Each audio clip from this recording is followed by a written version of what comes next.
Have you ever wanted to learn programming? If yes, then you're in the right place. Hi, my name is Ian Le, and in this tutorial series brought to you by FTC Team 8610 ToborTech, you will learn all about the fundamentals of the Java programming language. We will start from the very basics of this language and work our way up to more advanced concepts of Java. So if you're interested, then make sure to hit that subscribe button down below so you won't miss any of our future updates. With that said, let's get started with today's lesson. Before we get started learning about programming in Java, you may have some questions like what is Java and what can you do with it? Well, Java is a general purpose programming language that was created back in the early 1990s.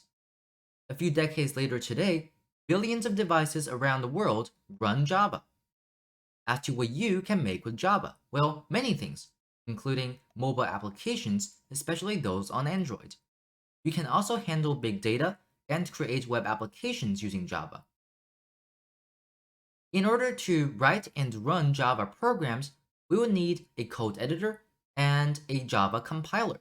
And while we can download them onto our local computers, we can also take advantage of an online Java development environment so that we can get into programming faster.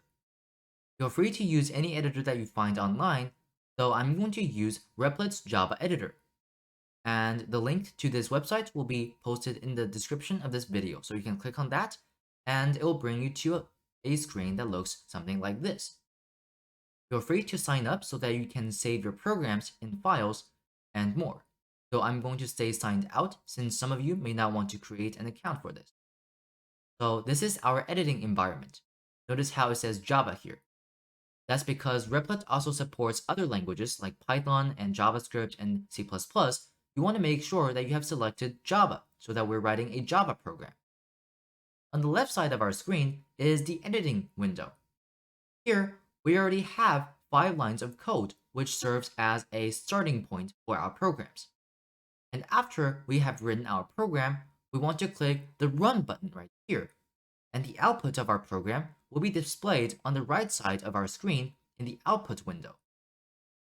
Feel free to pause the video for a few moments and play around with the interface of our editor so that you get familiar with it. After that, we're going to get on to writing our first program in Java. One of the most basic and yet important operations that programming languages like Java can perform is displaying information. And for that, we can use Java's 2 print statements, which are system.out.println and system.out.print. Notice how the S is capitalized in both statements, and we have a dot before and after the word out. Println is spelled as PRINTLN, and we have a semicolon at the end of both lines. In your code editor, let's type in this line right here, system.out.println hello world. Right now, in our editor, we already have this as part of our starting program. So let's delete this and type it out ourselves so we can better remember this line. So we want to write system.out.println and then a pair of parentheses, inside of which we have a pair of quotation marks. Inside, we can write hello world, then an exclamation mark. Make sure to add a semicolon at the end of the line. Now we can run this program. It may take a few moments, after which you'll see the output hello world on our screen. If you do, then congratulations! You have successfully written and executed your first Java program. Now let's take a closer look at each part of the program that we just wrote.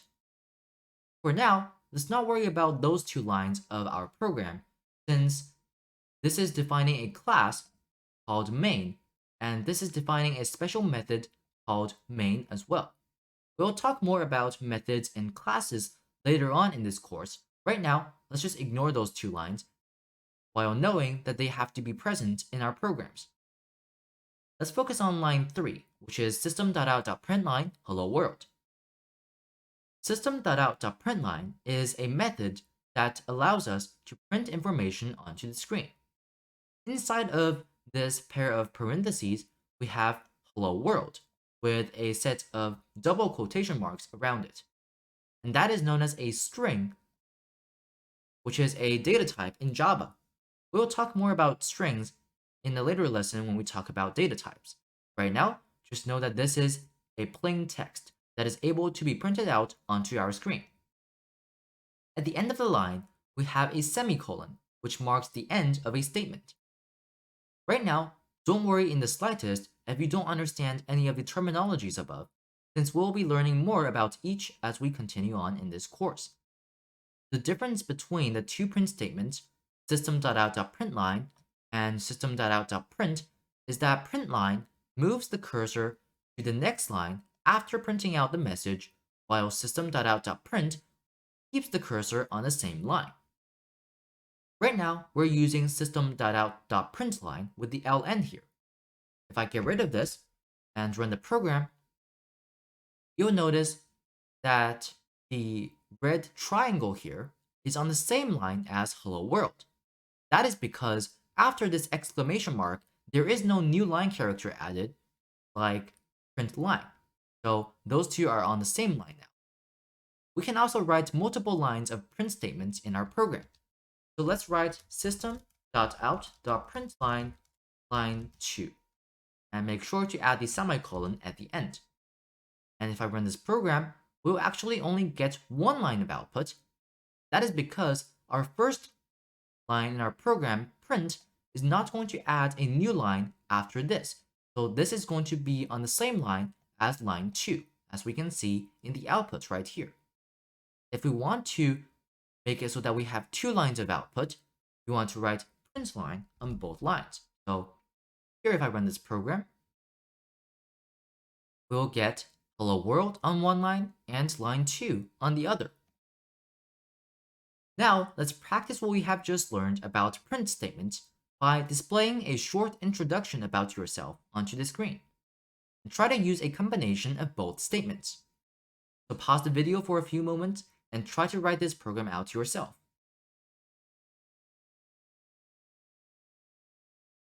And assuming you have tried that, here is an example solution to what we have.